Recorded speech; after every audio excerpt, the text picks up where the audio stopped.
Série C agora, Osvaldo. Guarani ganhou de novo, né? 1-0. Ao melhor estilo Guarani de vencer. Quarta vitória do Guarani, a quarta por 1-0. Desta vez em Minas Gerais, na cidade de Nova Serrana. O Bugre venceu o Betim por 1-0 e chegou à liderança do grupo.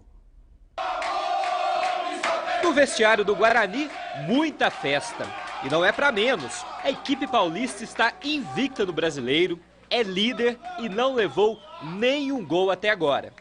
Importante para o grupo e fica mais fácil o caminho próximo da vitória, né? Então vamos procurar manter sem sofrer gols e buscar um resultado positivo aqui. Espero aí que nós possamos fazer um belo trabalho aí, furar a defesa deles e fazer um gol e sair daqui com a vitória. Logo no início do jogo, o Guarani mostrou que tem outras qualidades. A velocidade é uma delas.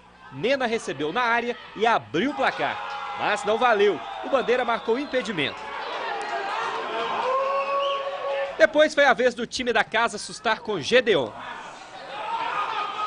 Azul frio em Nova Serrana, que deixou muito torcedor assim, encolhidinho, também deu uma esfriada no jogo, que ficou no 0-0 no primeiro tempo. Na etapa final, o Betim voltou melhor, arriscando mais. Só que Simeão deixou Everton na cara de Felipe. Ele não desperdiçou.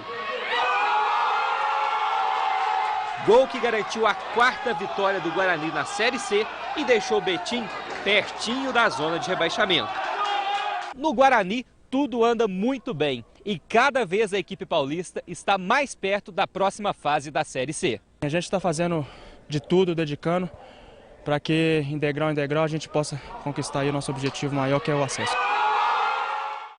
A campanha do Guarani merece os elogios, sem dúvida nenhuma, todos os elogios. São 7 jogos, 4 vitórias, 15 pontos, liderança do grupo, nenhum gol sofrido. Sem dúvida nenhuma, os números são absolutamente indiscutíveis. Um grande trabalho até o momento do Guarani, comandado pelo Tarcísio Pugliese. No meio de semana, na quinta-feira, o Guarani joga em casa contra o Vila Nova de Goiás, no estádio Brinco de Ouro da Princesa.